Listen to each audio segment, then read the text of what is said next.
Hello, everybody, and welcome to episode 165 of Crunch Time with the N326 Duo. I'm your host, Sam Godsey, and with me today, as always, is Tanner Dyslin. Tanner, how are you feeling tonight? Sam, I am doing just fine. Obviously this is the first one. This is the first podcast without really any college sports to talk about since I mean It's been a while. August. It's been a while. It's been a Yeah. while. It's been a while. Now, obviously, the college football was interspersed with a lot of NFL, and NFL took over, a lot of it once the playoffs came, and when bowl season games are scattered, but the point still stands. We're in the lull. We're in the lull. But we'll get through it as we always do. Binge season is here. Yes, binge season is definitely here. Give me a shorter episode. We're going to go back to some segments we've done in the past, but I haven't done them recently. It's been a while for both of them, honestly, but we'll hop right back into those and so much more on episode 165. But Tanner, let's kick it off as we always do. Who is your winner of the episode? Yeah, Sam, I think I may be a little late on this one, but it deserves to be talked about because we had our newest major signing in the MLB. Vladimir Guerrero Jr. and the Toronto Blue Jays came to an agreement on a 14-year, $500 million contract over, I think it might have been last week, but, with the tournament, we didn't really get to talk about it much. But it was a huge, groundbreaking contract, an agreement, because little known fact about the Toronto Blue Jays, Sam, when the Toronto Blue Jays comes to mind, when I say the Toronto Blue Jays, does anything come to mind at all about their team? I mean, Vladdy. Just Vladdy. Yeah.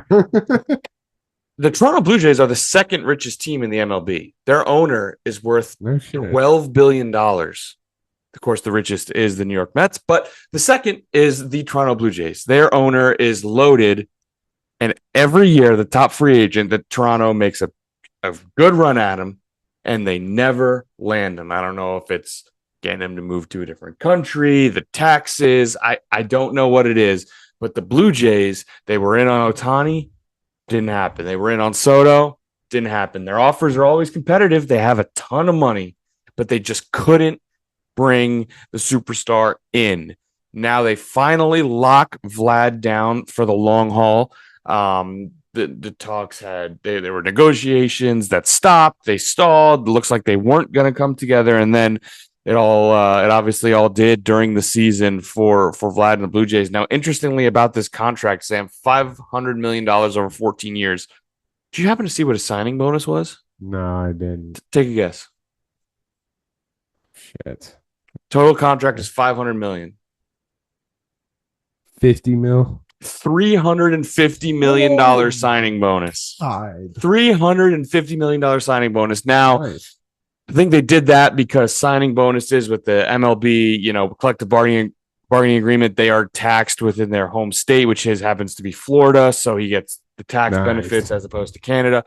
And then for luxury tax purposes, that doesn't count towards the luxury tax. And the contract is like incredibly front loaded, which is seems like the exact opposite of what you're used to, where because obviously it's a 14-year contract. So when Vladdy's, 35, 40 years old, it's always the case where they're making like $50 million. Mm-hmm. No, he's going to be making like $5 million when he's old. So that contract becomes very movable if they want to trade him. It becomes easy to stomach if he turns out to age not so well. So again, all in all, pretty big for the Blue Jays. They keep their star, and now maybe with him locked down for the foreseeable future over the next 14 years, maybe, just maybe, they can convince some more stars to play in Toronto. Yeah. Get your best player to stay for a while. Definitely an intriguing way to bring in more possible free agents for sure. But Tanner, for my winner, I'm going to head to the basketball court. And my winner is going to be UConn women's basketball. And that is because Paige Beckers was selected number one overall in the WNBA draft by the Dallas Wings. 20% of all first overall picks in WNBA history has now come from UConn. That's so stupid. That is just so stupid, dude. That program is something else, man. They are just historically dominant. It really is. So if you want to make it to the WNBA, I mean, UConn's a pretty solid place to end up. But yeah, not to mention the gajillion national titles. Yeah, just to throw that in there as well. But yeah, that is actually insane. The more you think about that, they've been at a league since 1997, so 27 years, and they have 13 teams. So, which I wonder if they've always had 13 teams when they first, formed. They may have had less. So they started with 8. The Utah Stars with 2 Z's was an original team. Oh, how about that? How about that? The Cleveland Rockers was another one. That's tough. I like the idea with the rock and roll for Cleveland. Rockers is a little bit of a tough execution of it. Yeah, but then in 98, 2 were added. Then 99, 2 more. So there's been 12 since 98. And you said there's currently 13 or 12? 13. But 15 and 26. So right, we're adding the 2 more. Mm-hmm. Which ones are they adding again? I can't remember. The Golden State Valkyrie and the one that what's her name was drafted to, right? Toronto Tempo. Oh my god, dude. Okay, no, so Golden State Valkyries are coming this year. There's a Portland team that doesn't have a name, and then the Toronto Tempo. WNBA, we need to have a conversation about your team names, man. Toronto Tempo has to be one of the worst names ever created. I kind of like Valkyrie, though. I kind of like Valkyrie. That's kind of badass. Toronto Tempo is really bad, but coming back to the original topic, that is actually insane. 20% of all draft picks over 27 years is bonkers. Let's say, they went up to 12 for a while, then they're 13. So I probably averaged about 12 teams a year, 12 times 27. Quick math on the calculator, 12 times 27 times 20%. That's 65 total first round draft picks on average. That is bonkers. Yeah, just a little bit. The first one was in 02 by UConn. So they didn't even have any for the first 5 years. Good God. So Sue Bird, pretty good. Diana Taurasi, Tina Charles, Maya Moore, Brianna Stewart, and 60 more. Yeah. And then Paige. Yeah, that's are the big hits. Yeah, no, that is insane. UConn women's basketball is an absolute juggernaut. No doubt about it. That's so really it's since 2002 they've had probably 1, 2, 3, 4. 2002 they probably had 25%. Yeah, 5, 6 of the. That's crazy. That's absolutely of the absurd. top picks. Yeah, of the top number 1 overall picks. I see. So of all first overall. I see. That's why my 65 came in. That was all draft picks. I see. Yeah, I'm dumb. So 27. But how many of the first? That would be interesting to know that number. Got it. Yeah, I was thinking first round picks. Yeah, it's probably still pretty high. Still probably. But yeah, okay. I see. We're all caught up. That's where the disconnect was. 20% of number 1 overall draft picks. Yep. That's insane. But Tanner, who is your loser? The episode. Yes, and my loser. We have our next installment of the NIL is killing college sports because we have a pretty interesting scenario going on down in Tennessee. So, the college football world, a couple of years ago, Iowa fans in particular were introduced to Nico Iamaleava, I think is how Nailed you it. say it. When he kicked our ass in the bowl game. Now, he did not have the season last year that He sucked. I think a lot of people expected. He sucked. Um, I mean, Tennessee did go Arkansas beat on. them. Tennessee or Arkansas did beat them, and the last play was not one of Nico's highlights. It's true. But they did. Tennessee did go on to make the playoff, get absolutely trounced by Ohio State, but then of course they went on to win it all. Anyway, going into this upcoming season, Nico, who again did not have all that great a year last year, wasn't in Heisman conversations, wasn't he was just an okay, fine quarterback on a talented team that, all in all, probably underachieved according to their team's expectations a year ago. Well, he was set to receive $2 million this upcoming year in 25-26 from Tennessee's NIL collective. Well, he and his camp decided to hold out because they wanted $4 million a year this upcoming year. Well, Tennessee said, "Screw you, man. We didn't play. Yeah, you weren't all that good last year." He didn't show up to camp. He didn't show up for the spring game. So then Tennessee said, "You're not showing up for the spring game. You're not on our football team," and gave him the double middle fingers and said, "Get off our team, man. We're done with you." So now he is in the transfer portal. And a lot of teams are dropping out of the race I've seen. I haven't seen one credible source of being like, "Hey, this is a place to look."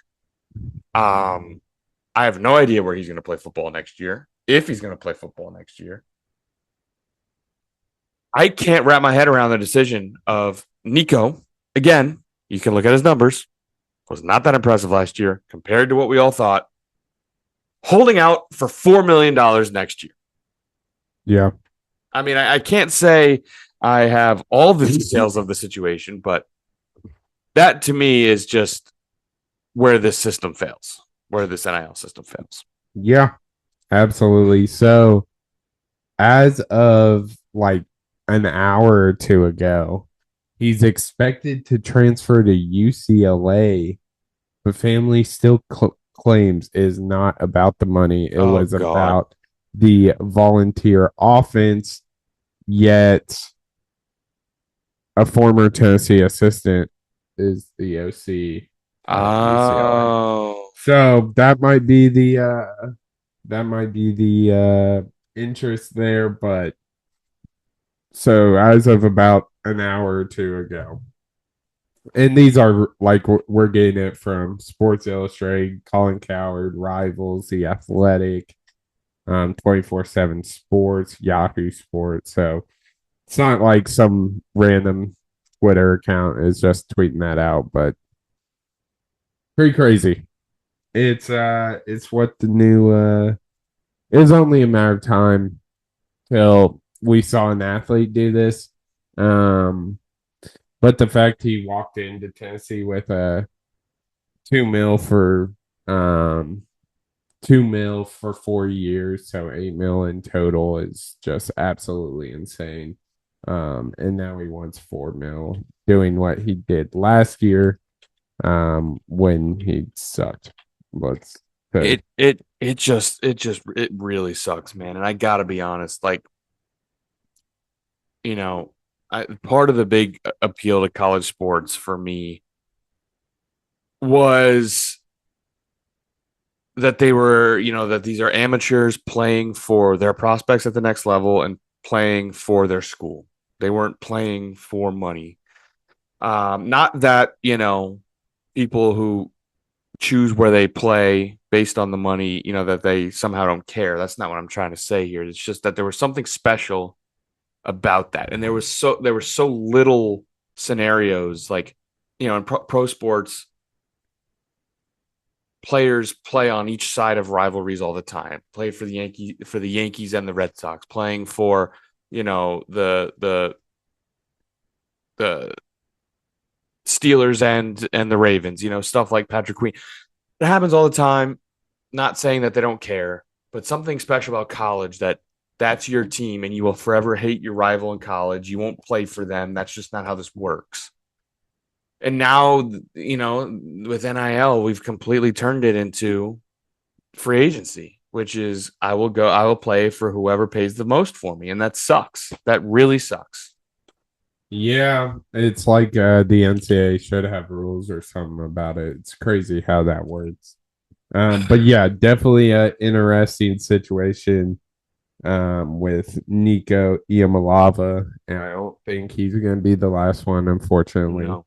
But although maybe if this doesn't go well as he thought, maybe people will think twice about just leaving a team after seems like they have next to no leverage to try and hold out for more money when everyone sees like, yeah, that's not going to happen. Yeah, absolutely. But I'm going to stay in the college football realm for my loser as well. And it's got to be Colorado football, man.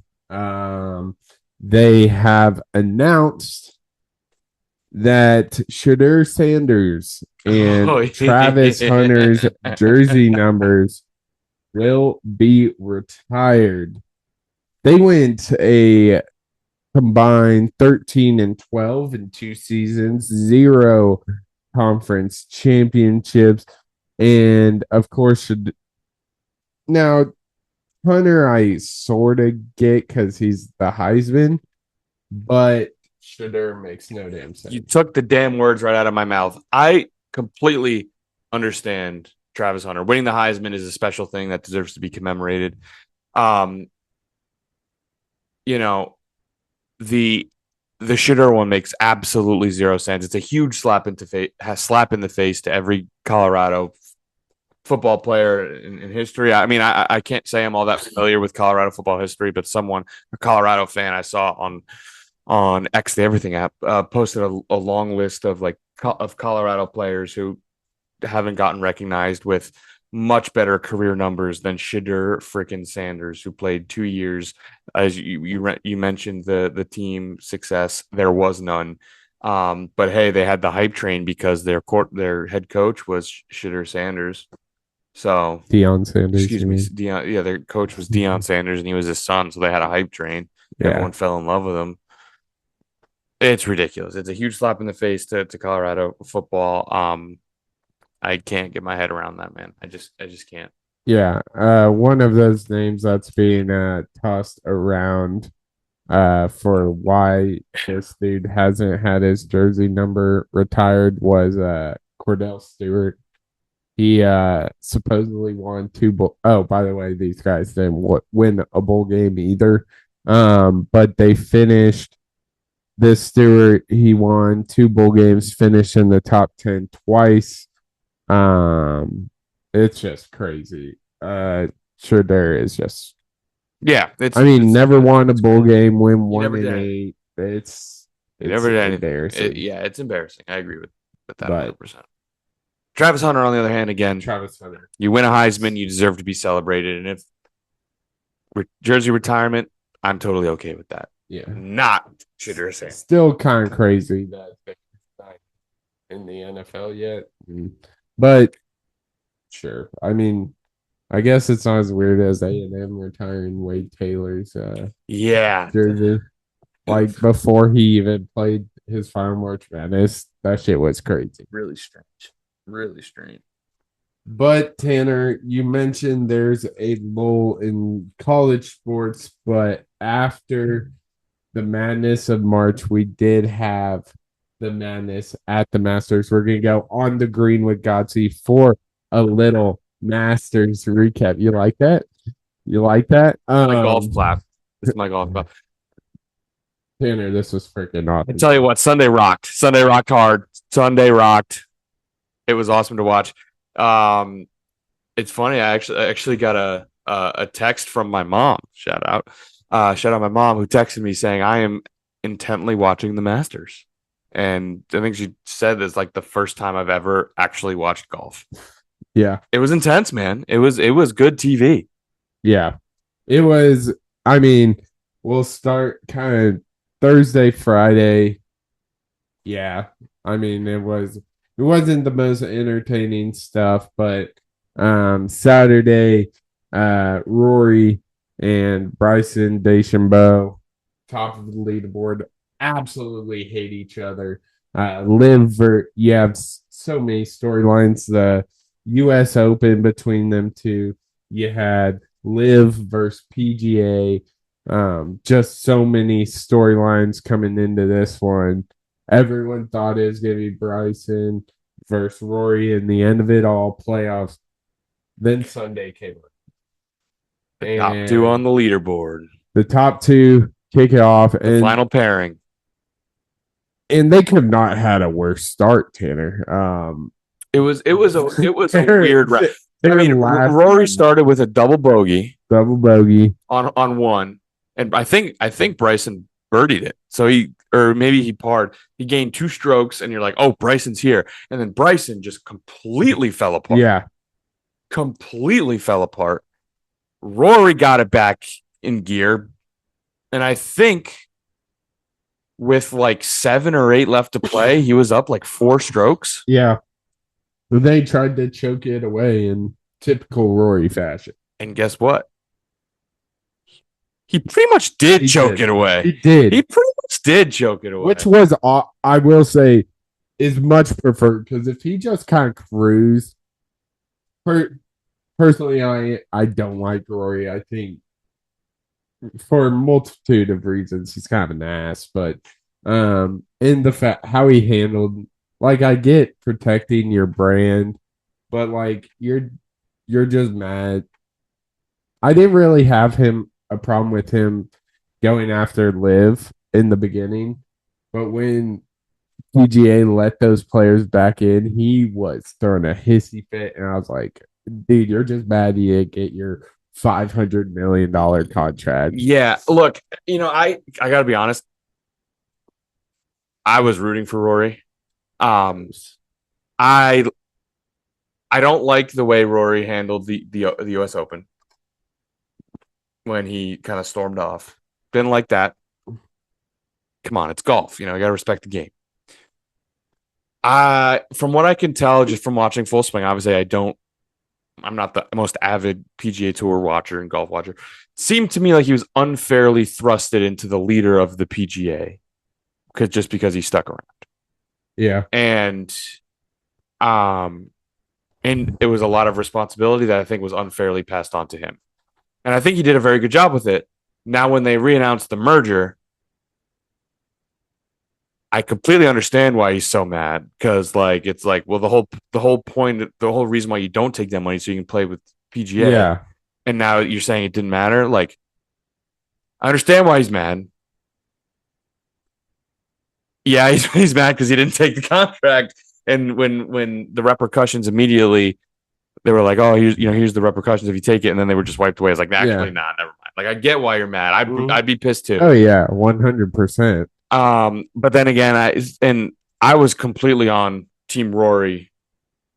US Open set me back. I did not like his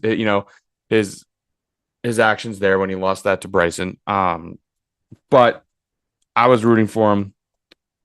And his reaction to winning was pretty cool. Yeah. Oh yeah. As much as I don't like the guy, it was very cool seeing him win the Masters.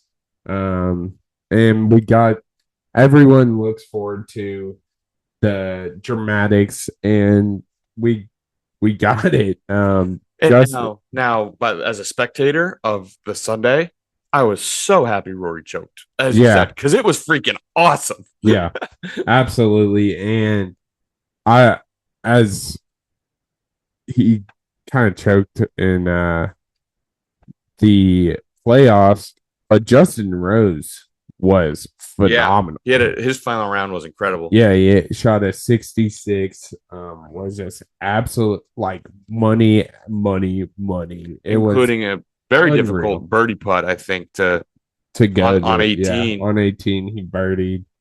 Rory wasn't done with his round yet, but that was the putt that forced the playoff essentially. Because if he two putted that, Rory would have won outright. Yeah, on the final day, he shot a -6. Yeah, that's Rory shot like, a +1. Yeah, he was +1. Well, Bryson was like +8 or something. Yeah, he was +3 on. Oh, +3. Okay, it wasn't as bad as I thought. But it seemed that bad. It was bad. Yeah, it was bad, especially when Rory was so up and down and shaky, and then Bryson just completely let go. But yeah, a couple of approach shots from Rory. I think one went into the bunker on like 13.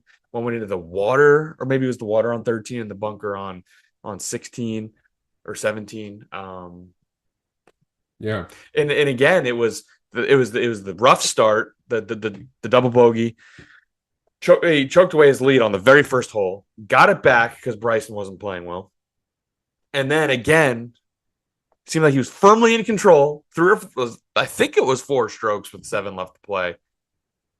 Firmly in control, lost it, had about 2 or 3 shots where he was like, got tense, made the big shot, but then the next hole would make nothing. It was definitely a round of ups and downs. What's happening here? You look like the best golfer on planet Earth, and then you do something I would do. Yeah. Yeah. It was absolutely absurd. But then all in all, on 18 to win it in regulation, he has a par putt. I got vibes of the US Open, man. He choked it.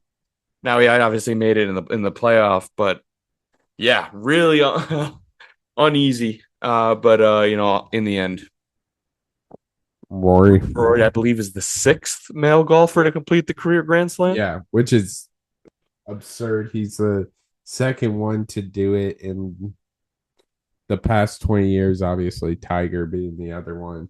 But yeah, man, I feel like as big of a proponent of this year's March Madness, I think this Masters was so much more thrilling. I was I'm not gonna say it was better because I just like basketball more than golf. Sure. But I totally agree when you taking out how much I like the sports thrill factor.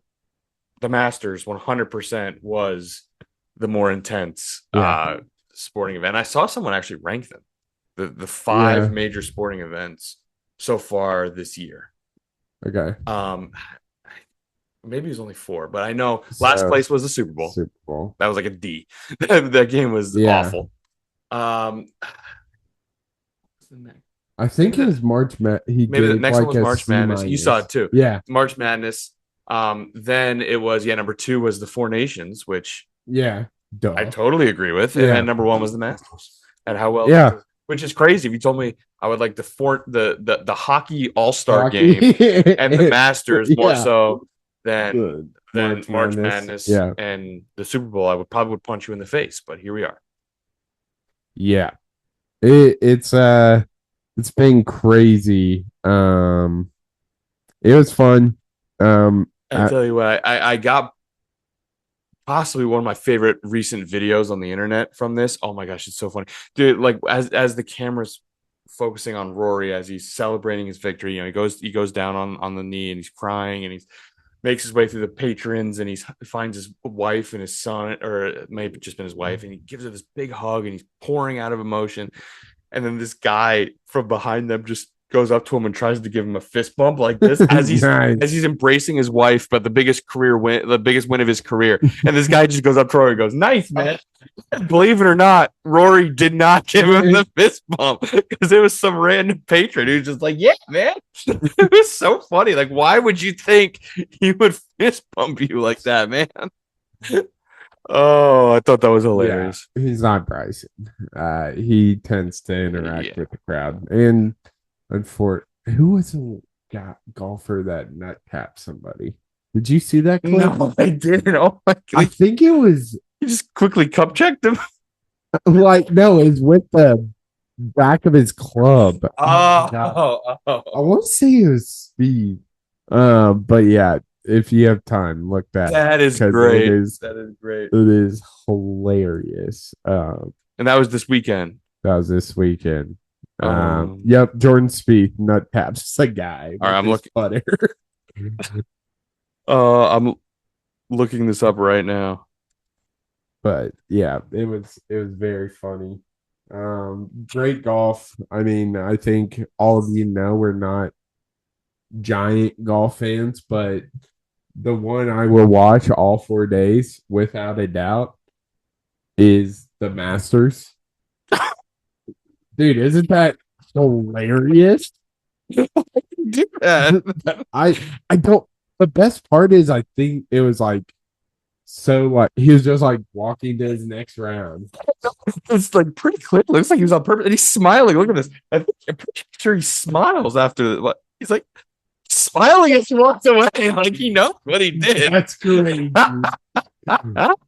That's wild. That is so funny. Yeah, dude. It was hilarious. But yeah, the Masters was electric. If you missed it, I feel bad for you.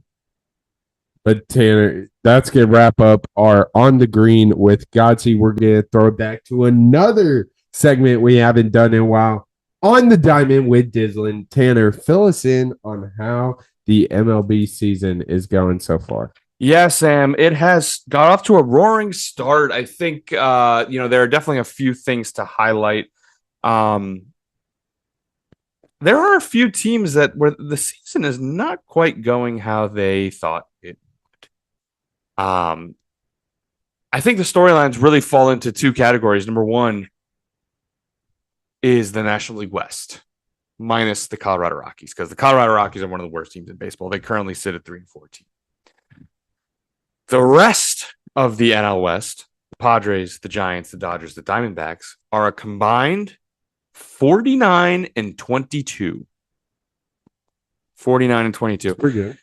The Padres are 14-4, Giants 12-5, Dodgers 13-6. That is a hell of a three-team, or a hell of a top of the division to start the season. The Dodgers, we all know, we expected them to be here, but the Padres and the Giants have been playing great baseball. Obviously, the two teams are linked together within the same the unexpected success. They're in the same division, and the legitimacy of their success and the ability to keep this going throughout the season is definitely in question as opposed to the Dodgers. But the NL West has been absolutely rip roaring to start the season, again minus the but the other kind of positive storyline, Sam, I think another team that we can confidently say right now is just a good baseball team. That is your Chicago Cubs, Let's man. go, They're baby. off to a great Let's start. go. However, they did get some devastating news. Justin Steele, one of their frontline starters, he is on the shelf. I think he's going under the knife for some TJ. So that is definitely going to be a big miss for the Cubs. But they're currently sitting 12-8. And Sam, I'm going to say it. I did pick them to win in the division. Oh, jeez. And guess what? First reported on Crunch Time, the Chicago Cubs are NL Central champions. I think love it. I think this division is theirs to lose. Yeah. It has to be theirs to lose. I think they're clearly the best team. Kyle Tucker is the best player, the best hitter in this division. He plays for the Cubs. Dansby Swanson, the rest of that supporting cast, Seiya Suzuki has shown the power so far this year. This team should win the NL Central, and I think they will. So that has been a pleasant surprise. But Sam, the biggest disappointment is the Atlanta Braves. Yeah. They're struggling. Just a little bit. They lost today on Wednesday, date of recording. They're 5-13, man. They are 5-13. 2-11. 2-11 on the road. Yeah. And they are getting healthy. Yesterday, I believe, was Spencer Strider's or it may have been today. Spencer Strider's debut back. He was pretty good, I think. But they lost, and they are really struggling as a team. And now this is, the NL East is going to be very competitive. Obviously, the Mets have gotten off to a pretty good start. They're 11-7. The Phillies are a really good team. I think they're 10-7, maybe. 7, yeah. The division's going to be highly competitive. So this rough start is an issue for the Braves, and I thought the Braves were going to win the division this year. Obviously, that did not happen, or that It's not looking it's good. not looking good right now. But yes, Strider came back today. He's pitched 5 innings, gave up 2 earned. The team lost 3-1. Their offense is nowhere to be found, man. They're still missing Ronald Acuna Jr. from his ACL injury a year ago. But you look at some of these numbers, man. Michael Harris is supposed to be their leadoff hitter, their center fielder. He's hitting 179 on below the Mendoza line on the interstate there. A lot of players. Matt Olson just finally got a hit today, increased his average to over 200. Sean Murphy, he's shown some power. He's been injured. He's now back, but he's hitting 207. Brian De La Cruz, 191. Jared Kalanick, another guy, another corner outfitter supposed to be a piece. He's hitting 146. The offense is nowhere to be found. That's a problem. Yeah, believe it or not. That is a problem.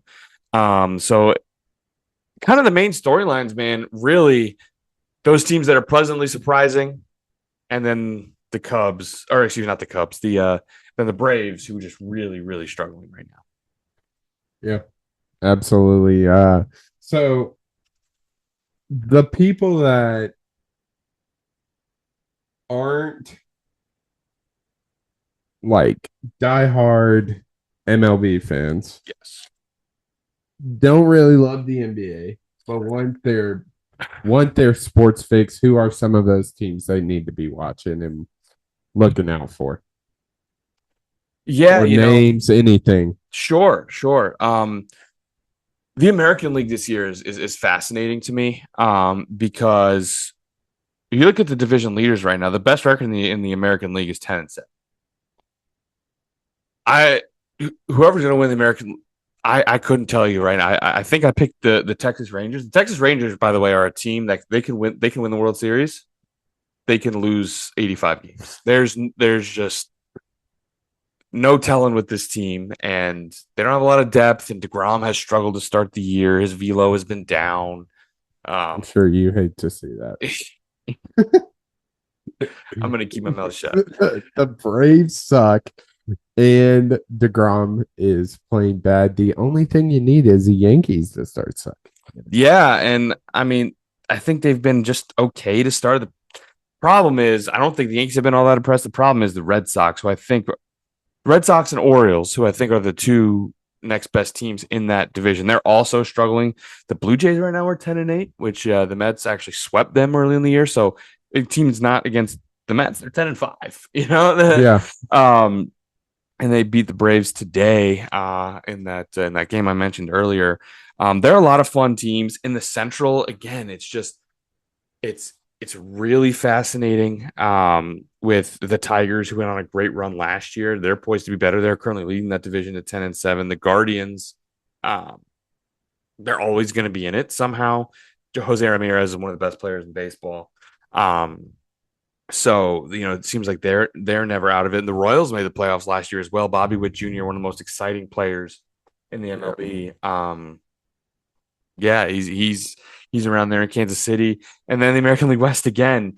It just, all in all, the AL West was just penciling the Astros. Yeah, well, the Astros aren't that good anymore. Alex Bregman's a Red Sox. George Springer's a Blue Jay. All these guys have moved on. They're not that good, man. Right now, they're sitting at 8-9, fourth place in that AL West. The Angels have come on strong. That's another team I probably could have talked about in the pleasant surprise. They're sitting at 9-7 early in the year. This division is going to be fascinating. The American League is wide freaking open right now. So if you are someone who's trying to get into baseball, you don't really, obviously, if you have a team, you follow that team. But looking at the that AL West, man, or AL in general, AL West, it's like it is wide open. There's no dominant team. I think it's all one counter argument is that it's all a bunch of mid, but it's going to be a fascinating race for sure. Absolutely. Anything else you need to inform the people on so far this season? Obviously pretty early on, but anything else, man? Yeah, some of the the early awards stuff, who's performing well thus far.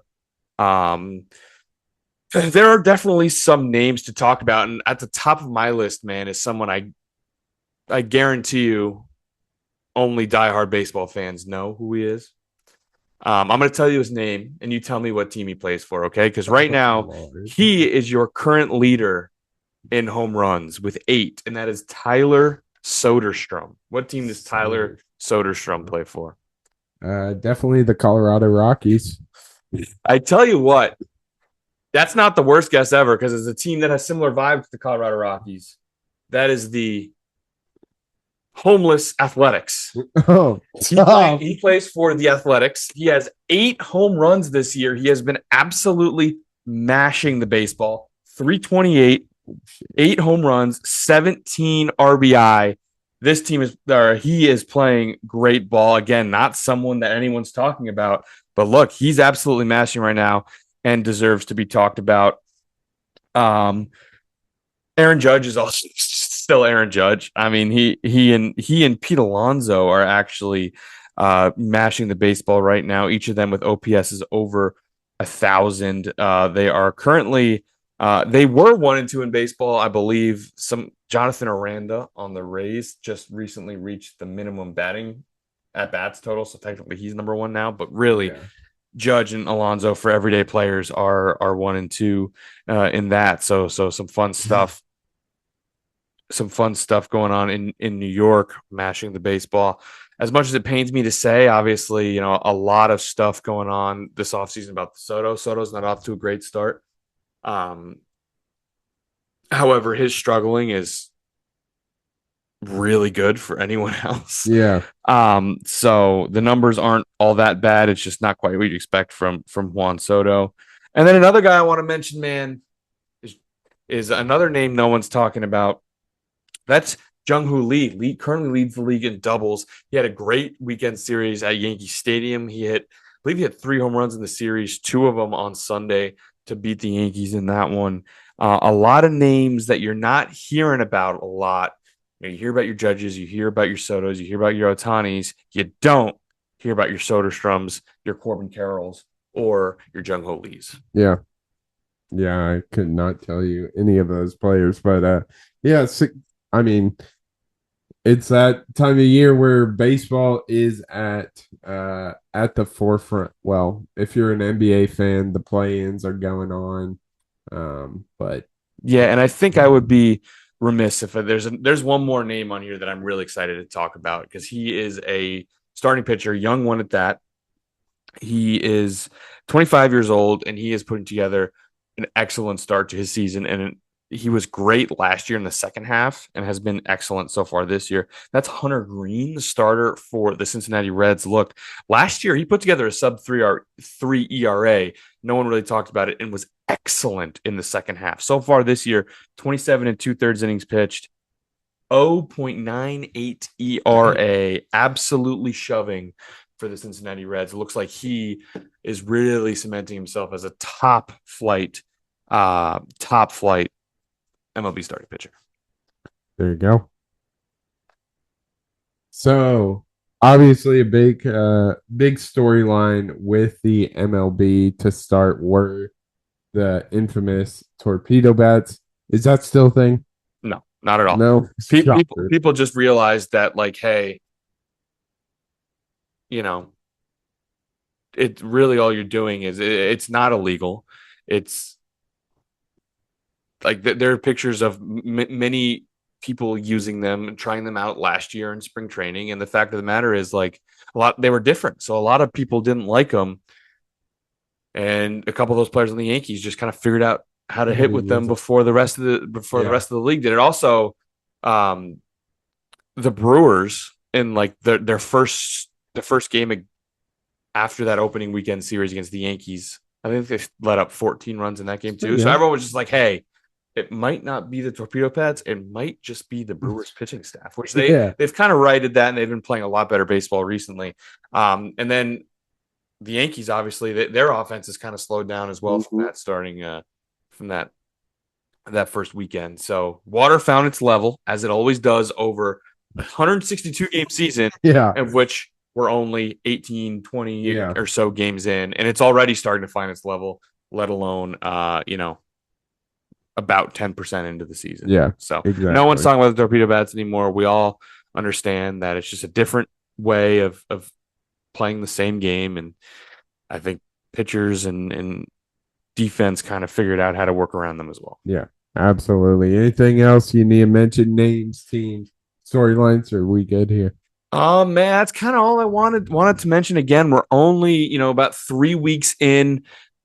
A lot can change. Obviously, last year, a lot of my examples are going to be with the Mets, obviously, but last year the team really struggled in May and was kind of out of it, and then just completely turned it around. Was the best team in baseball in the second half and went on to the NLCS. So a lot can change, and I guarantee you a lot will change by the time we're getting down the stretch in September or October. Yeah, absolutely.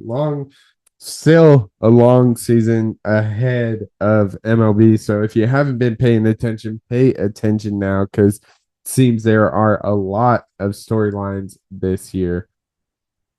Anything else there? Or can we go ahead and wrap this up? Yeah, I mean, I think we can wrap this up. You mentioned the NBA playoffs. Knicks play Saturday. There you go. You know, the Thunder play. Couldn't tell you. Which is sad because they're freaking nasty. Dude, I saw someone tweet just like the Thunder had one of the best regular seasons in like league history, and no one cares. No one. Nobody cares. Is that because the league has been so bad this year that actual basketball fans have tuned out, and now the only people that watch are just like LeBron, like Laker. They're like what the NBA thrives off of. They see the Laker brand, they see Laker and Warrior the fans. Warrior brand. They see Steph, they see LeBron, they see the stars and the brands, and that's why they like the NBA instead of people who actually like basketball. Yeah, I think that definitely has something to do with it. I mean, I would say I love basketball. I watched my first NBA game a couple days ago. Let's give it up for the kid. I know. And my team's nasty. Make that make sense. Yeah. I mean, there have been seasons where the Knicks are competing for the number 1 overall draft pick, and I've watched double, triple, if not quadruple the amount of games that I watched this year. Yeah. It's insane, but and obviously the Knicks are the 3 seed, and they're playing the Pistons on Saturday, which I probably will not watch because I will be with family with the holiday over the weekend. So. Yeah, absolutely. But we'll eventually dive in to some NBA playoffs. We'll probably have to have some guest on. Maybe Brandon, maybe a buddy of mine, Alonzo. We'll see. So stay tuned for that. But that's going to wrap it up for episode 165. A little bit of a shorter episode this week, but we still got a lot in there. We talked about the current landscape of college football, talking about the Nico Iamaleava situation and the joke that is Colorado football. Of course, we had to talk about the Masters. Tanner hopped on the diamond, gave us a little update on the MLB season so far. But you can follow the podcast on X, Instagram, and TikTok at crunchtime_pod. And you can like, comment, and subscribe on YouTube, Crunch Time with the N326 Clock has run out on this one, but we'll see you the next one on Crunch Time. See ya.